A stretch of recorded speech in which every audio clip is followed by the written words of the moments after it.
Blueprint to Your Success Story, Essential Power Words and Workbook, all written by Dr. John A. Chuback, physician and surgeon from New Jersey.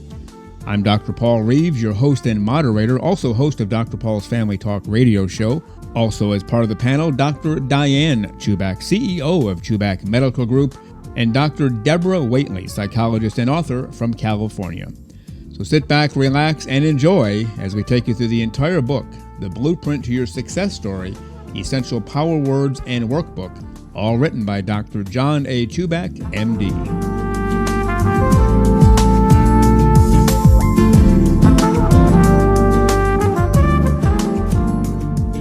Welcome to episode 9 of The Blueprint to Your Success Story, Essential Power Words and Workbook, all written by physician and surgeon from New Jersey, Dr. John A. Chuback. Let's meet him right away from New Jersey, Dr. Chuback. Greetings, Dr. Chuback. How are you today? Hi, Paul. Doing great. Everything is fine, and looking forward to today's program as always. As am I. Some terrific words yet again. And also the CEO of Chuback Medical Group, Dr. Diane Chuback. Good morning, good afternoon, good evening, Dr. Diane Chuback. Well, here on the East Coast, it is morning, and good morning, everybody. Well, in case they listen to it at 10 o'clock at night, we never know. So we're just trying to be all things to all people. How about that? That's it. Absolutely. All right. Well, Dr. Chuback, let's turn it over to you right away to kick it off. The word we're beginning with today is imagination. Take it from there. Okay, great. Imagination is a noun, and the definition is the ability to form a picture in your mind of something you have not seen or experienced, the ability to think of new things, the ability of the mind to be creative or resourceful. And then we go into my essay on imagination. Successful people tend to have great imaginations. I think that a very common way our imagination is expressed is through daydreaming. Interestingly, this is a word that is often associated with negative connotation. Children are often reprimanded for daydreaming. Children are repeatedly told daydreaming is a waste of time. I couldn't disagree more. I was always a daydreamer. Like many children, I can remember vividly the wonderful and exciting thoughts I would have as a child in school, looking out the classroom window with a glazed look in my eyes. It may have appeared that I was completely spaced out during those moments, when in fact it would be more accurate to describe me as being totally spaced in. In a way, I was really focused during those periods of time. I was watching an incredible movie in my mind's eye that had been written and produced by my youthful, powerful, and seemingly endless imagination. I would see myself being an important man and giving press conferences surrounded by journalists. I would see a beautiful home with a swimming pool and a tennis court. I envisioned myself owning and riding horses and boating on a private yacht in the Caribbean. I saw myself being in great physical condition and being attractive to beautiful women. I saw myself driving a Ferrari just like Magnum P.I. from the television series about a private investigator who lived on an estate in Hawaii. The scenarios I created in my mind were endless and exciting and thrilling. The fascinating part is that no one encouraged me to want those things or see myself in that way. It came so naturally to me. I loved drifting off into my own fantasy world and watching the movie play in my head. It was so real to me. It seemed well within my reach. No one had put these thoughts in my mind, in fact. The truth was to the contrary. I believe that many children, maybe every child, has innate desires for an extraordinary life, just the way I did. But what we heard from the outside world is, don't be a daydreamer. Don't waste your life wishing for things that can never come true. Don't set yourself up for disappointment. So at some point, just about every single one of us, somewhere along the line, is convinced that we should give up this imaginary lifestyle and settle for the mundane, ordinary, and mediocre lifestyle everyone around us seems to be living. It's so tragic. The child's mind is genetically wired correctly, and the adults around him or her are hard at work screwing the whole thing up. It's never too late to reawaken your imagination and believe in the visions it brings forth. You can live any way you like, but first, you must believe in the power of your imagination. If you have children, please encourage them to listen to the inner voice and watch with anticipation those incredible cinematic masterpieces their beautiful young minds create. Those films are the blueprint for an exceptional style of living, which will make them one of the rare few who truly live their life to the fullest potential. At some point in your childhood, your imagination is like a raging inferno. Over time, because no one is willing to fuel this fire, the flames begin to die down. Sadly, for most of us, at some point, that once roaring blaze has cooled to a single glowing ember until one day it simply goes out altogether. That moment is the end of all hope to achieve great things. I implore you, search deep within yourself for any hint of that tiny ember and gently fan it and rekindle it. Add bits of dry grass and then sticks. When it sparks a flame again, slowly but surely nurture it to the point you can throw mighty logs on it and watch it burn again. The warmth and glow from this fire of imagination will put you back on the path of greatness, winning, and success. And then we have a quote from Albert Einstein, German-born theoretical physicist who died in 1955 and said, "Imagination is everything. It's the preview of life's coming attractions." Very well said. We could easily spend the next 6 hours discussing this one word. And just to show how much class I have, I won't address the Magnum PI Ferrari thing, Dr. Chuback, that you fantasized about when you were a young man. And we'll move right on to You Dr. can never grow that mustache, though. I'm sorry. Well, we all have our own look, and I don't need you people to jab at me and make fun of me. I'm comfortable in my own fantasies, and that was mine, and you can have yours. Okay, well, sounds good. Well, luckily, I'm not a mustache girl, so Yeah. There you go. Well, I think every guy wanted to be Magnum PI, didn't they, back in the day? Like, he was the guy for a few years there, so. Very much so. Very Makes much perfect so. sense. All right, Dr. Diane Chuback, sorry for the frivolity and hijinks there, but your thoughts on the word imagination. Listen, I mean, I'm used to a lot of John's hijinks, and I want to start out by talking about John first because he in this he describes, it really reminds me of the things I've heard over and over again with knowing him for 31 years. His imagination, his ability to daydream, or his sort of propensity for that, if you want to call it an ability, but he is a person who is truly in his head a lot. Like, in other words, he's always talking about the movie playing in his head. So, and then sometimes he says to me, Diane, I'm surprised. Like, I feel like there's a lot of my life I don't remember. And I said, it's not a memory issue. I think it's an attention issue that, maybe externally you're not all there, but what's really going on in the activity of your brain is internal. So he talks a lot about this movie playing in his mind. And so I picture him, when he describes himself as a child in school, kind of staring out the window. I know exactly what that looks like because I see it in real time. We'd be talking about something, and something I'd say would just spur something for him and his eyes would glaze over. I wouldn't be there anymore. He couldn't even see me. And he's playing some movie in his head about, something he'd want to do with that or whatever. So, very interesting. But it's all good because I think that a lot of what he has daydreamed has come to be, in terms of his success and everything. And so I do think it is absolutely such an appropriate word to be in this book, the blueprint to your success, because imagination is just it's just so important. Imagination is the ability to, and I think it goes to that quote, you could sort of take a journey in your mind, right? Just filter out everything for a little bit, take a journey in your mind, because in that journey you could see the future. You can take your life and you can mold it in a certain way, and kind of where you want to go and where you want to be. It's akin to goal setting in a sense, and something just dreaming and imagining what could happen, because that's where reality starts. And interestingly, I'm going to go into a little neuroscience because the idea of imagination is actually a very, very big topic in neuroscience study, in brain mapping. I'm sure everybody, both of you have heard of studies where, they use specific technologies so that they can see brain activity during either certain activities or stimulating certain modalities of sense, either, something we hear, something we're doing, seeing, tasting, feeling. And, it's the idea that imagination is actually very measurable.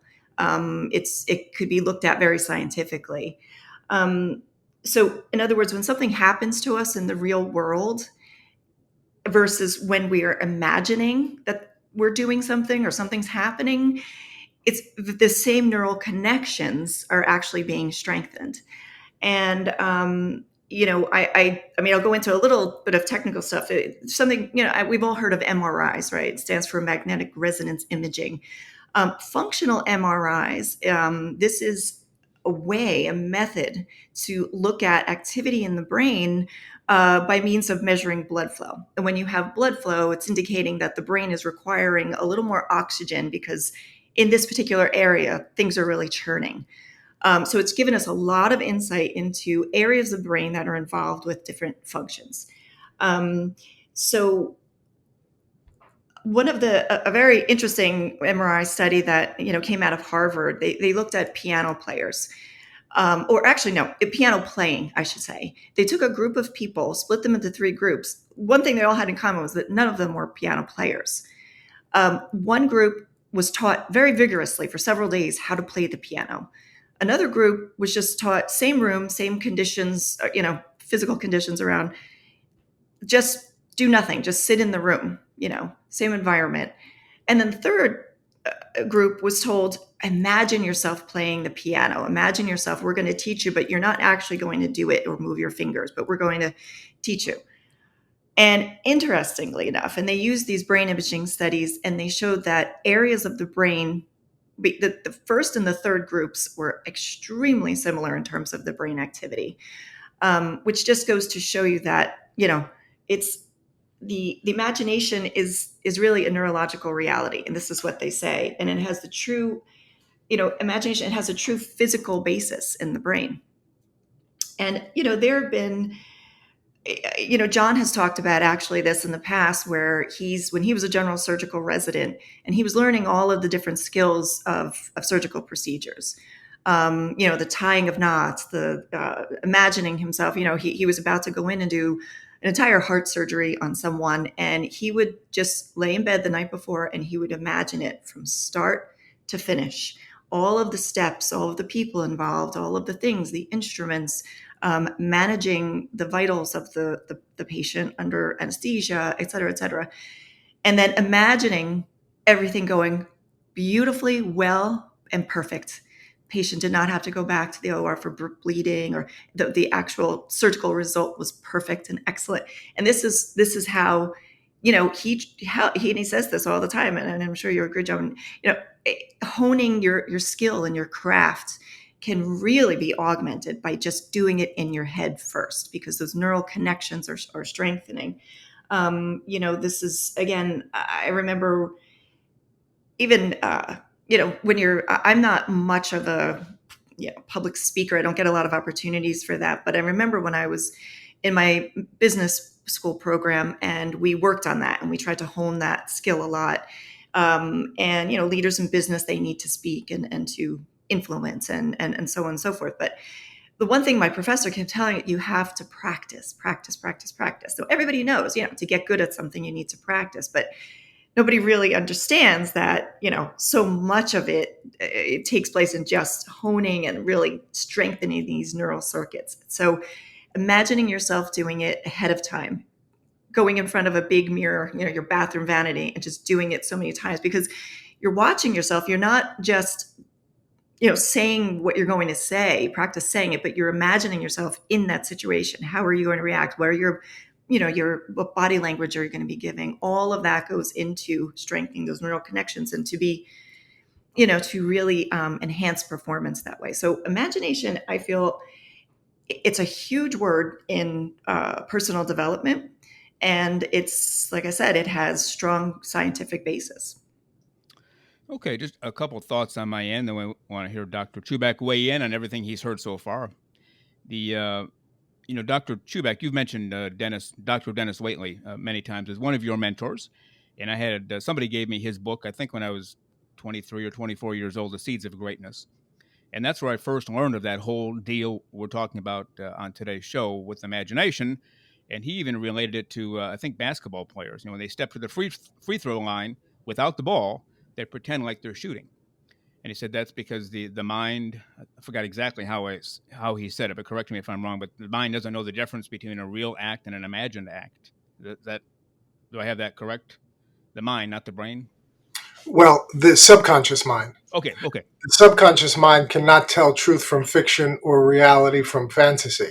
And that's very, very key to what you're saying. Yes. And that's part of the notes that I jotted here. But yeah, go ahead, Paul. That's exactly right. The subconscious mind does not know the difference between truth and fiction with regard to what the conscious mind is thinking. Okay. And so I put that into action fairly quickly. I had a chance to move to a really prestigious school district with a really prestigious band program, had a national reputation already. I thought, well, that's the place I want to be. And I managed to secure an interview. And so a few days before the interview, each day, a few days before the interview, I literally sat at poolside with iced tea keeping me company all day and imagined every single possible question they could ever ask me. Intelligent questions, really dumb questions, questions in the middle, questions asked by the principal, questions asked by a parent who's never played an instrument in her life. And then I would go through every possible answer I could come up with and finally come up with the best answer. And so when I finally got to the interview, you already know the outcome. I nailed the interview. They had never seen anybody interview like that before. I said, well, that's because I've already interviewed like 1,000 times over the last few days. I didn't tell them that. But what a trick to success. Maybe trick is the wrong word, but a method for success. You imagine everything like you did when you performed surgery. The night before, you imagined every little detail. So when you went in, it wasn't the first time you were doing that in your subconscious mind. It was telling you this is the second time, the third time, and you ought to be pretty good by then. And then later, with over 100 kids getting ready for band, they call it a band festival. It's really a band contest. You'd put your wares out there for professional judges who would judge your band, good, bad, indifferent, whatever. And then you had a reputation based upon that rating. And I would take them through that. So going to close our eyes.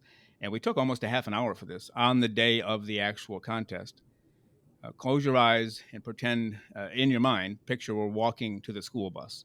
I'd start with something as innocuous as that, and then lead them through the entire situation, all the way through each piece. And by the time we were done, they had already mastered the band festival, and we hadn't even left our school yet. So when we got to the actual band festival, they were like pros, like, been here and done that. Physically, they had not, but in their minds, they had, because they had imagined it. And Dr. Chuback, let me turn it back to you, but I can't, not trying to be humorous here or play on words, but I can't imagine not having a strong imagination, because that's where everything begins, it seems like, isn't it? Well, certainly for me it does. It's hard. Yeah. It's hard to imagine. Again, hard to imagine anyone achieving very much without a well-developed imagination. It brings me to one of the things that I find so interesting in terms of words. Lots of times, imagination and creativity are used interchangeably or synonymously, and they're not synonyms. Most people, my observation has been that most people, by their own admission, are not very imaginative, only because it hasn't been fostered and nurtured since childhood. So most people are not imaginative. But of those who are imaginative and have a strong imagination, most of them are not creative. So imagination and creativity are two different things. Imagination is to see the pictures in your mind. Creativity is to transmute them through what we call the process of transmutation into the physical realm. And that happens through action and through behavior and activity. So that's the first, I think, very interesting comment. I mean, to have a vivid imagination is fun, but it's not necessarily productive. So the next step is someone has to develop their creative faculties as well. So imagination and creativity go hand in hand. You can't create something if you can't imagine something to create, unless you're being told by some outside source. So, do this, create this, do this project, et cetera, et cetera.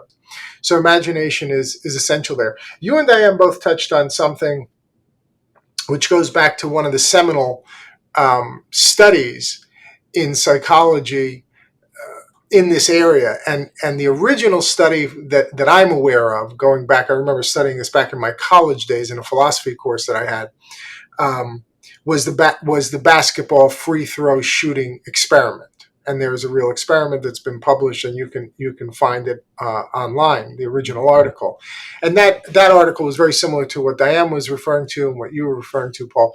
In other words, they took people who were not basketball players, and they took half of the group, and they gave them instruction 1 hour a night for 6 weeks or for 3 months or whatever it was, with coaches shooting free throws. And then they took the other group and just had them imagine making free throws over and over and over, never missing, just trying to guide the mind to see the ball going in and going in and going in. And that in itself is a skill. That takes discipline, and that takes practice. If you were to try to do that, it's funny how the mind works and wants to reject that. You might find that you see some balls bouncing off the rim and bouncing off the backboard and not going in. It takes a certain level of development and concentration, even in your imagination, to make all the shots, because we have self-doubt and so on and so forth. And then in that study, the group that imagined making shots but never shot a basketball, on the day of the final test, which was to shoot the hoops, they did better than the group that had been practicing. So that tells us something about the power of the imagination when it's focused and directed in a positive way. And then the flip side of all of this is always the opposite is true too. If you imagine yourself and see yourself, picture yourself, all of these different great, terms that we have to describe this phenomenon, as someone who is not successful, not living in a beautiful home, not, wearing beautiful clothing, not making the game-winning shot, not getting the patient through a difficult surgery, then that will tend to come to fruition also. The subconscious mind doesn't know the difference between truth and fiction. That's the first thing that you said, which is absolutely correct, Paul. The other part of it is it doesn't care. It's completely amoral, not immoral, but amoral. It doesn't care what the final result is. It doesn't know right from wrong, and it doesn't know good from bad. So just as it doesn't know truth from fiction, fantasy from reality, it doesn't know right from wrong. It doesn't know good from bad. It doesn't care. It doesn't have a preference. It doesn't choose. The subconscious mind will accept, like fertile soil in a garden, whatever you plant there. That brings us back to Dr. Dennis Waitley's beautiful title, Seeds of Greatness. If you plant seeds of greatness in the subconscious mind, they are sure to come forth. But if you plant weed seeds, as they're called, then you'll get weeds. And if you don't plant any seeds, weed seeds will find their way into the subconscious, and you will get lots of weeds and lots of useless plants. So this is very, very powerful material, and this, of course, brings us kind of to the material we talk about in Make Your Own Damn Cheese: the power of the subconscious mind, the relationship to the conscious mind, etc. And that's why it's important for one to learn the discipline of guiding one's imagination, guided imagination. And one of the things that Diane referred to in her words reminded me of something that Brian Tracy, one of my mentors and a friend, personal friend, talks about, which is back from the future thinking. First, you see yourself in the future living in such a way, performing in such a way, appearing in such a way, and then you come back to the now and you behave in such a way that will get you to the future. It's called back from the future thinking. So we have to see down the road as a 5-year-old that I'm going to be a doctor as a 35-year-old. You have to see as a 35-year-old living in a starter house that as a 55-year-old, I'm going to live in my dream house. And then you have to picture what that dream house looks like and where it would be and what it might have and so on and so forth. And this is, again, what we call blue sky thinking. If everything in my life were perfect in every way, how would that look? And then you imagine that. If the operation were to go absolutely perfectly, how would that look? And then you imagine that. And you play that movie over and over in your head so that when it's time to go to the operating room, you're able to handle that situation. Same thing that pilots do with flight simulation. They not only imagine perfect flights in perfect weather under perfect circumstances, but as you said, Paul, what would I do if there were thunder and lightning? What would I do if there were turbulence? What would I do if I lost an engine? What would I do if the flaps wouldn't function? And then if you go through those imaginary scenarios in a professional, relaxed, confident, informed way, then you could say, well, I know exactly what I would do. I would go through my checklist and A, B, C, and whatever. And then if that scenario were to arise in my life, because as we all know, life has twists and turns and bumps and potholes, but we can manage them much better if we've kind of gone through those scenarios in our imagination first in a way that we handle it properly and we come through it on top. Makes perfect sense. I've done that forever. You have. Diane has.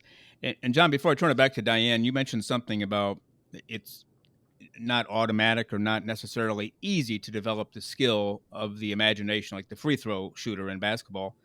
Any tips on how people can develop that skill? Is it more just repetition, or what do you recommend? Well, again, I think one of my favorite exercises is called silent solitude. Different than meditation. Meditation is where we're trying, and I'm a great believer and practitioner of meditation. Meditation is where we're trying to quiet the mind and sort of go into the silence of the mind. Whereas silent solitude is where you sit silently in solitude by yourself without any music, without any distraction, etc., in a quiet room or in nature, whatever it is, and listen to the inner voice. And through listening to the inner voice, we'll get a better view of what it is that we want in our lives and what we don't want in our lives. And that can be a great jumping off point to then start to use the imagination. Oh, I'd like to live here. I'd like to have this level of education. I'd like to have these kinds of relationships. I'd like to be able to give this much money to the church or to the synagogue or whatever the case may be. We begin to listen to the inner voice. I'd like to lose 5 pounds. I'd like to gain 5 pounds of muscle. I'd like to start working out at the gym. I'd like to take up the violin. But if we don't make time for silent solitude, there's so much noise in this world through radio, media, television, emails, tweets, on and on and on and on, all of these distractions, it becomes impossible for us to listen to our inner thoughts and become as Eckhart Tolle would say, play the role of the observer, the spiritual being who's the observer of the conscious mind, listening to the conscious mind. And then when we take the time to listen, and we make that a daily practice for 20 or 30 minutes every morning or every evening, then we can start to hone that imagination skill to say, I'm going to think more and more and more about living in this neighborhood or driving this car or having this degree or earning this income or starting this business.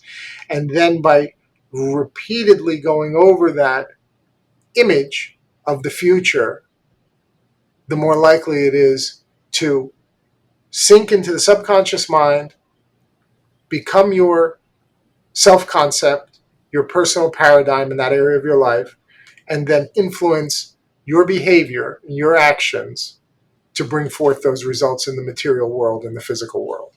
Okay, excellent. I know we have to move to the next word, but before we do, Dr. Diane Chuback, any last thoughts on the word imagination? Well, I just kind of, from what John just was talking about, when I think of evolution, and when you think of evolution, we say, okay, well, over millennia, we evolve to be this way, and we have, uh, as human beings, the way we do things now. But when you think of the evolution of technology, right? I mean, it has happened so quickly. Literally, I mean, you could say, depending on what type of technology you're talking about, but literally just in the last 50 years, I mean, it is just, now we as humans, our bodies, our minds are still, kind of in that same stages. It's very difficult for us as humans to evolve at the same rate as all of this technology that, is just bombards our lives. So, silent solitude, I can't stress how much it helps me in the morning. We wake up, that is the first thing. We sit down, we either sit quietly or we just do some quiet reading. I usually get my journal out, and I've told you guys I do my 60-minute CEO thing, because if I wake up with a problem on my mind or something that's kind of kept me up that night, the previous night, if I sit quietly and just think about it, 9 times out of 10, the answer really comes to me. But if I just get right into the rat race that day and start looking at emails there's just too much stimuli for you to really get the full, benefit of how our brains work. So absolutely, take that time for sure to, just go into your own mind, your own imagination to figure things out. All Paul, right. Yes. I'm going to jump in a second. I know we want to move forward, but there's so much good stuff on imagination, and you both have brought some great old ideas back to the forefront of my mind here. So I'm going to share them with our listeners and with each other quickly. Number one, I'm reminded, I think it was Earl Nightingale who said, imagination is the greatest nation in the history of the world. And it just gives you a sense of power and scope and scale and how immensely powerful the imagination is. And then I'm reminded of a beautiful story about Roy and Walt Disney. When Disney World in Florida finally opened in Orlando, which was really Walt Disney's, greatest ambition and dream in his life, and he had many. And you talk about a person with tremendous imagination. He had many, and he brought many things to fruition. But he died prior to the grand opening of Disney World. And as the story goes, at the grand opening, Roy Disney, his brother and business partner, was there. Roy was really kind of the nuts and bolts guy, business guy behind the scenes. And Walt, of course, the imagination visionary. And a reporter asked him, Roy, don't you think it's sad that your brother never, got to see this and never really got to experience this? And Roy said, oh, but he did. He did. He said, my brother saw this in minute detail long before any of us could see it. This is what he's been seeing.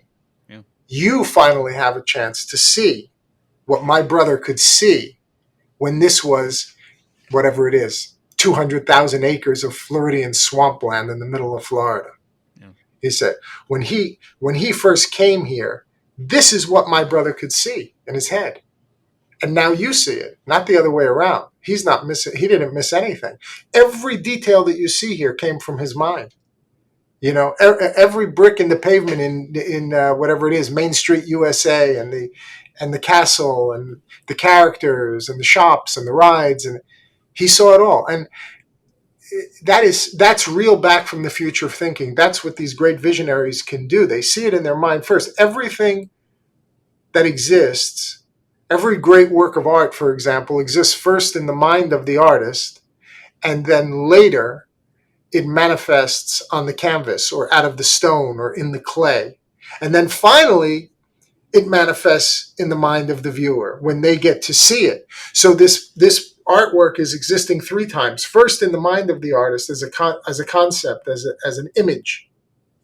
Then transmuted into the physical realm, and finally appreciated by the viewer or the user or the visitor at the theme park in the physical realm. So it's a fascinating thing that I'm very much captivated by. And I would also say that imagination is a great gift of being a human being and a human person.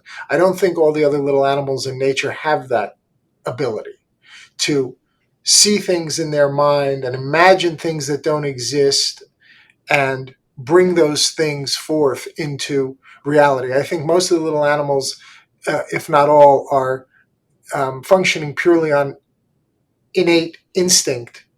A bird can build a nest, but they never build a 3-story duplex, unless that's what they're genetically encoded to do. There are birds that can build some pretty complex things with multiple, but generally, robins build robin nests, and bluebirds build bluebird nests, and on and on and on. And beavers build dams, and they're.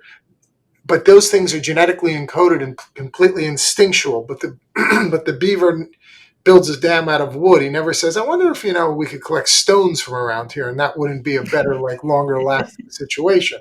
They don't have that kind of imagination. So, going back to Diane's neuroscience background and neurochemistry and so on and so forth, psychobiology, the evolution of the human brain with this relatively massive frontal cortex, puts us in a completely different position than everybody else. And even this ability to do what we're doing now, to be introspective, to consider who we are, what we are, why we are the way we are. The classic teaching there is that many animals are conscious, but we're the only animal that is conscious of being conscious. And that's a big, big advantage. And this power of the imagination is an enormous, enormous advantage if we take advantage of it and use it for all that it's worth. So I just wanted to throw those things in there because I think they're really powerful and valuable. Quick question for you along those lines. And you said people were sorry Walt Disney didn't actually see his plan to come to fruition, but his brother said, "Oh no, he saw the whole thing from beginning to end." I've seen, especially athletes, they'll go out and do something unbelievably phenomenal, set a world's record, and they interview them, and they're just as humble and quiet as can be. "Oh, thank you. I worked hard and whatever." And I've always wondered, is that because he's already envisioned that 1,000 times? Like, this is just old hat for him to win the race and set the world record. Some of that goes on at that level too, right? Well, here on my wall in the office, I have a picture of Roger Bannister, who was the first man to break the 4-minute mile, and he was by no means the fastest man in the mile race at the time that he did that. But he made a decision in his mind that he would do it, that it could be done, and he envisioned himself doing it, and he imagined himself doing it, and then he did it. And what's so fascinating about that story, and again, the power of the human mind, in terms of its potential, but also its limitations. This is what, when we talk about personal development, we're always talking about potential, and what we can do and all the ability. But you always have to look at the flip side of that too and see how it's affecting your life and why your current self-limiting beliefs are keeping you from achieving certain things. So in other words, once Bannister broke the 4-minute mile, within the next several months, 6 or 8 of the top milers in the world broke a 4-minute mile, which had previously been thought to be impossible. But once Bannister proved that it could be done physically, then the others believed in themselves based on his example, and they went on to break the 4-minute mile too. So there is this fictitious, false mental cap that exists inside of us, and it's a very debilitating thing. It really keeps us from achieving our potential greatness. Well, I told you we can go on 6 hours about this one word. There's no question about it. I mean, there's a million great examples. Yeah.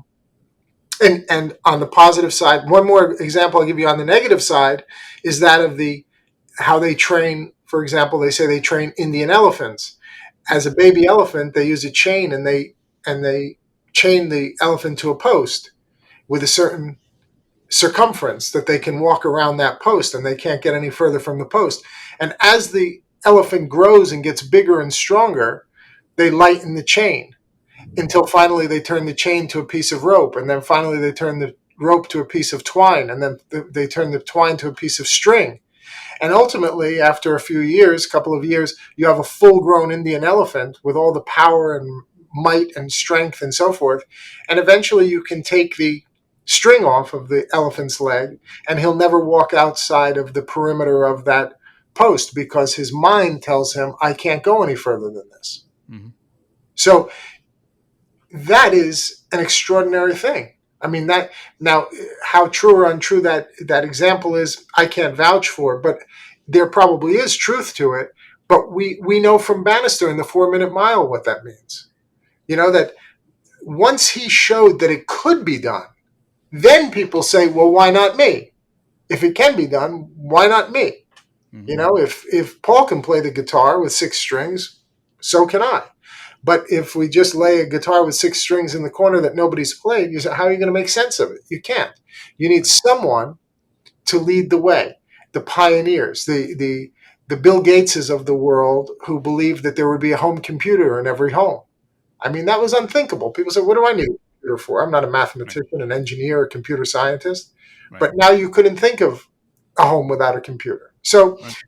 they saw it first in their mind, then through their creativity, they transmuted it, changed the world, and in many ways, they carry all of us along with them.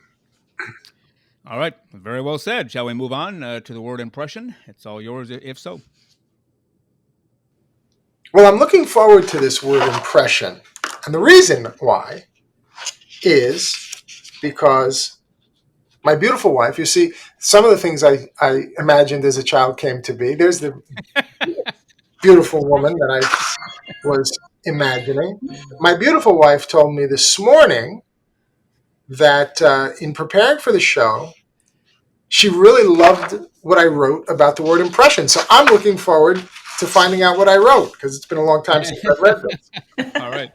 So, impression is a noun, and the definition is the effect or influence that something or someone has on a person's thoughts or feelings. I'm going to read that one more time.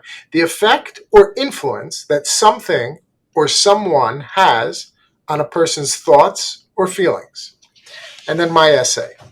Successful people make it their business to leave a good impression on those around them. When you leave a good impression, you have a positive impact on the overall energy of any situation. When you leave a poor impression of yourself on others, you have added to the overall negativity of the environment and our world in general. True success can never come out of a negative energy force field. The overall energy of success is positive. The impression you leave is based largely on how you make others feel about themselves.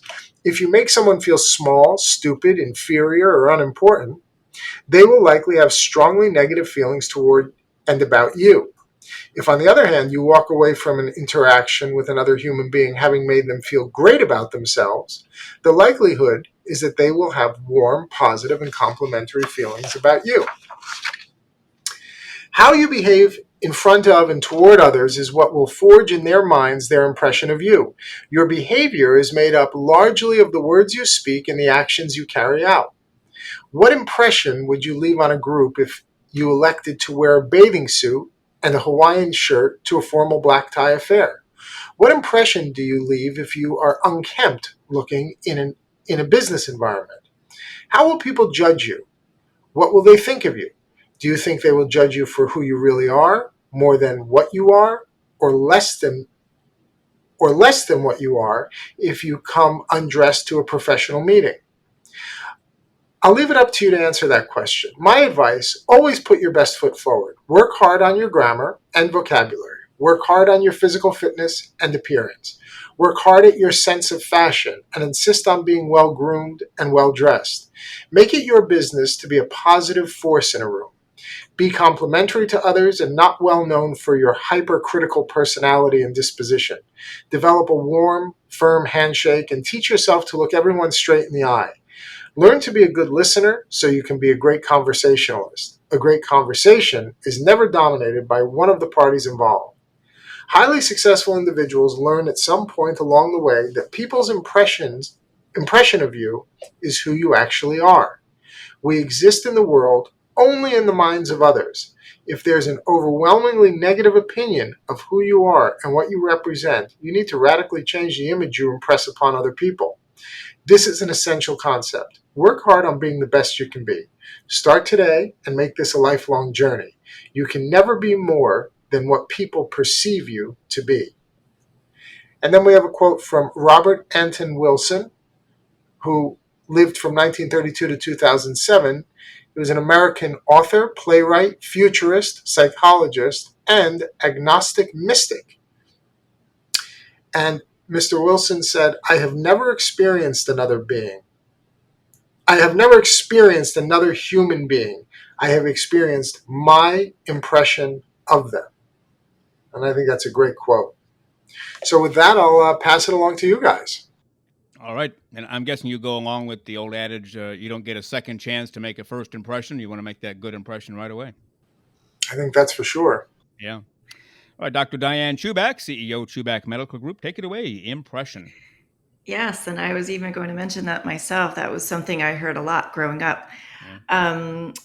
I really did like this word, and I really love the way John described it with all of the examples. It's almost in itself a little how-to book for Yeah. people who are sort of new in a certain social scene or whatever. But going for on an interview, etc. But when I was thinking about this word impression, I had to really think about it. Because I don't know, when I think about impression, I think about something, just like what it is. Okay, the impression of the whatever it was, a vision, something visual we see, or some other type of stimuli. But it's really not. It's what happens after. It's the reaction to it. It causes a thought or feeling, or it influences your thoughts. That's why, in marketing, we hear a lot, we're going to marketing companies who will be helping you do your advertising and say, we're going to be delivering up 6,000 impressions this month.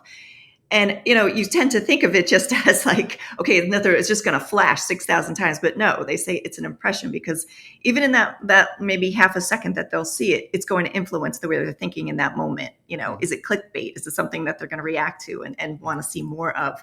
So it's very aptly named even in that way. I just never thought about it until I started thinking about it in this context. I was reading a blog by she's a great writer. She's out of Wash U, and she's in the neuroscience department. She writes about a lot of neuroscience stuff and some technology. Jessica Barral, and she had a great quote. It says, "First impressions. It's ironic how something that lasts so long is made so fast." So it's Yeah. almost like you really have to put some thought into the impressions you're going to make, because they're going to stick for the most part, unless you really have a lot of other chances to redeem yourself thereafter. But I did really like the way John described it. He says that we exist in the world only in the mind of others, and he says you can never be more than what people perceive you to be. Again, it goes back to the fact that we're social creatures. And as much as we could talk about science and neuroscience, the basis of everything, there's still this energy, between human beings that, maybe we can't perfectly quantify yet or explain, but, we can break it down, and I can talk a little bit about that. But it's just the fact that we are social creatures and how we respond to one another. And I guess this goes back to that same idea of, well, if a tree falls in the woods and no one's able to hear it, does it really make a sound? I don't know. Like, do we really exist if no one else is here to perceive us or experience us? So, and be able to make the impressions on other people. But again, I always defer back to my science and the idea of evolution. And we think about when we meet someone for the first time, we make an impression of them, not within a second or seconds. It's literally milliseconds that we pick up certain cues about that person's face. The body language is so huge. The handshake, the type of handshake it is, that literally within milliseconds, we can make inferences about, can we trust this person, or do we smile and reach out our hand to shake hands, or do we run in the other direction? Are they scary somehow, or so, we can make snap judgments on facial expression, their smell, their look in their eyes, just even the pitch of their voice. There are a lot of studies that talked about the pitch of someone's voice and being able to trust them. And then immediately our brain goes into asking certain questions. Are they trustworthy? Are they competent? Are they likable? All these things go on sort of subconsciously. We don't even realize it, because it is very evolutionary. The fact that we can make these sort of snap judgments, or do we stay, do we go? Is this someone that I really want to spend my time with, or really I'll just quietly excuse myself?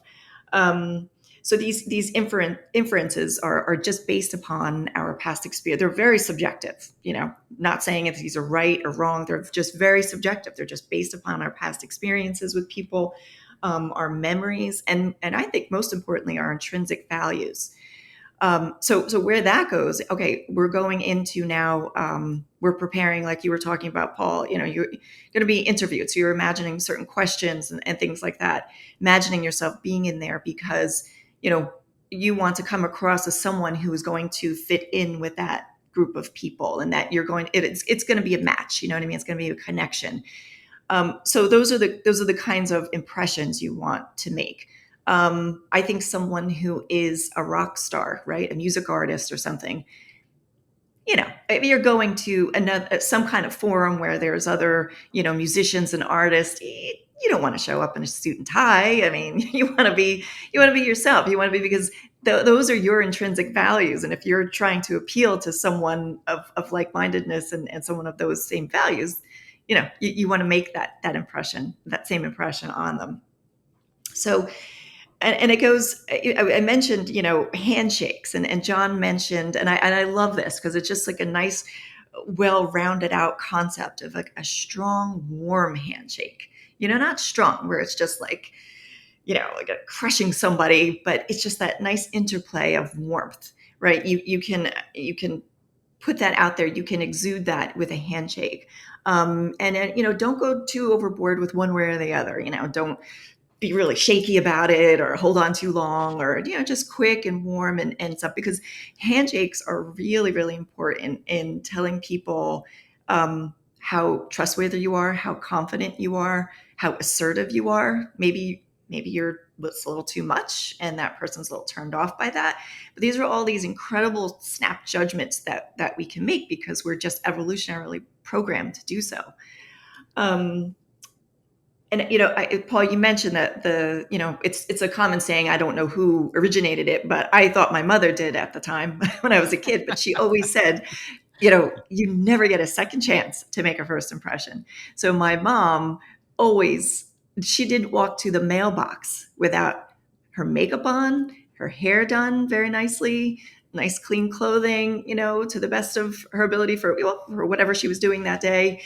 That is just completely imprinted on me. I do not go out anywhere without, hair, makeup, just because those are that's my value, my intrinsic values. I really feel that I don't want to come across as being sloppy or not caring about my appearance, or, I always want to feel like I would make the impression that I'm very put together, so sometimes just doing your hair and makeup just even makes you feel better. Even if you're not feeling very confident, but it's just the act of that. In fact, that was something that my daughter said once to me, and she really believes that. If you're not having a good day, just get up and do something with yourself. Get ready, put on some nice clothing, some makeup. And so I think being groomed and all that, that's really important in exuding sort of our inner feelings, and about ourselves. If we're confident and everything, that will come across to other people and make that kind of impression.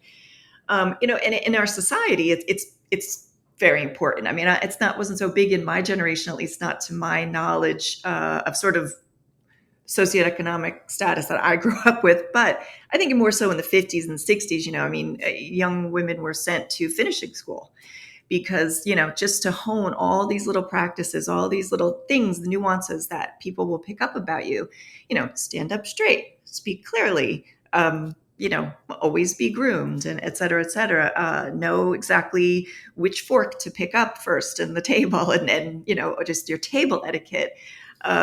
These are things that I went over with my own children. I remember my daughter was in Girl Scouts. We had the table etiquette class.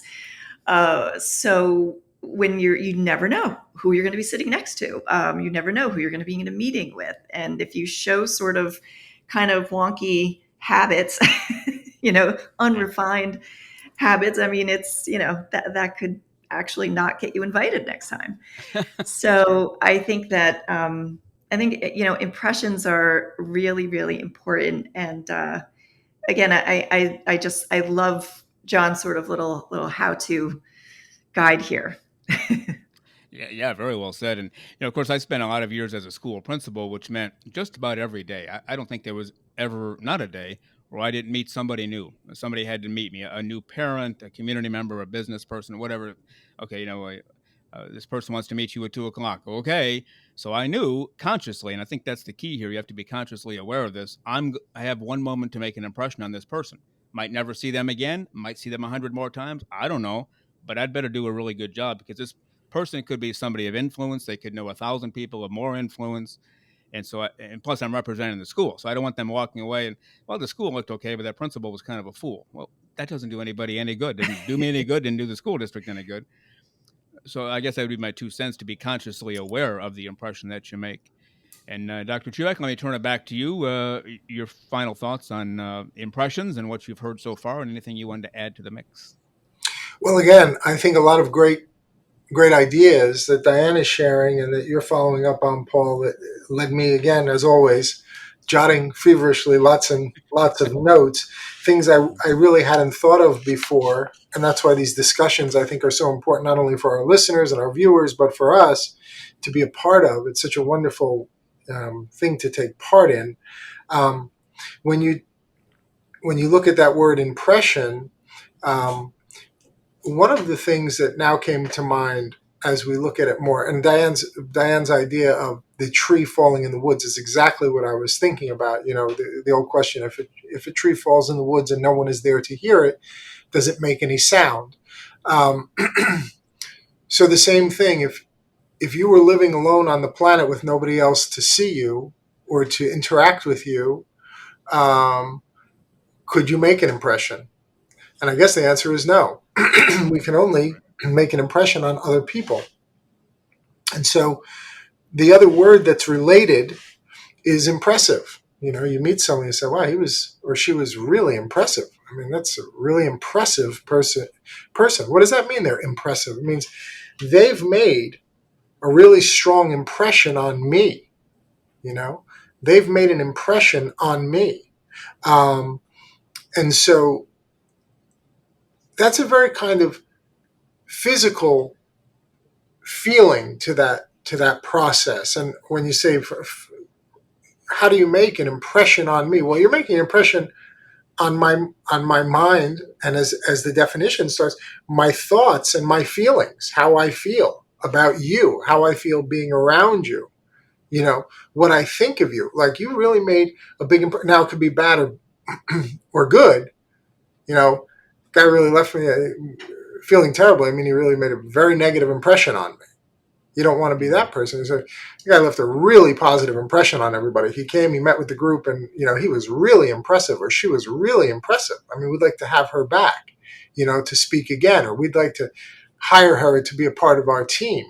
Really impressive individual, made a big impression on us. And that gives this sense of almost a physical mark, a physical impression. And then it brings us back to these kind of underlying basic instincts in the human being that we've seen going back millennia to, let's say, cave paintings, where they would put their hand against the wall of the cave and then basically spray from their mouth pigment, berries or whatever they could find, earth, whatever, and leave an impression of their hand on the wall to say, I was here, I exist, I'm someone. And when I'm gone, if someone else comes here, I want you to know that I was here. That person left an impression, not on the wall of the cave, but on the person who eventually down the road will find me, will find us. And the same thing in clay or in mud with footprints or paw prints. When we, in the older days when we would track animals, that the deer leaves a certain impression, the bear leaves a certain impression, the fox leaves a certain impression, the horse leaves a certain impression, physical impression in the mud that then the viewer comes and says, oh, I can see who was here. I could see what's going on here. And then it brought me to this idea of how the great Hollywood stars, they get honored on the Walk of Fame or whatever it's called, near the Chinese Theater in Hollywood, etc. And what do? they make a physical impression of their hand. I mean, that's really sort of an ancient concept, and of their footprint, Yeah. their shoe print and their handprint in the cement that will harden and cast and be there for hundreds and if protected thousands of years to say, whoever it was, Marlon Brando was here. He existed, he lived, and he made a mark, a physical mark, an impression in the cement. But that's a metaphor for the impression that he made on society and the arts and the human race in general, etc. So I think really, as we've talked about it, I think it's a really profound word and a phenomenal word, and something to think a lot about, how we are making an impression on other people when we're in their presence and around them, and what a responsibility it really is, and what a gift it is. I had a boss one time who was kind of a son of a gun. He just wasn't really nice to people, but at the same time, he moved everything forward quickly. You had to jump aboard or you're going to get left behind. And I remember talking to him once because I got to know him fairly reasonably well on a personal level. I said, there's a lot of people here who really don't care for your methods. He said, I don't care what anybody thinks of me now.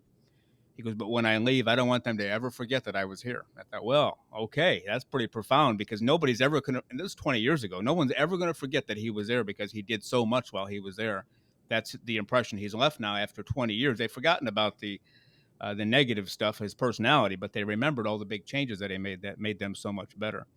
Yeah, that's an incredible point. One more thing I want to add that Diane brought up. I mean, I referenced it in my writing, but not in this way. The idea of the handshake, and I was saying, just to leave an impression with somebody, to learn how to, shake hands properly, a warm, firm handshake, etc. And as Diane said, not overpowering, not crushing.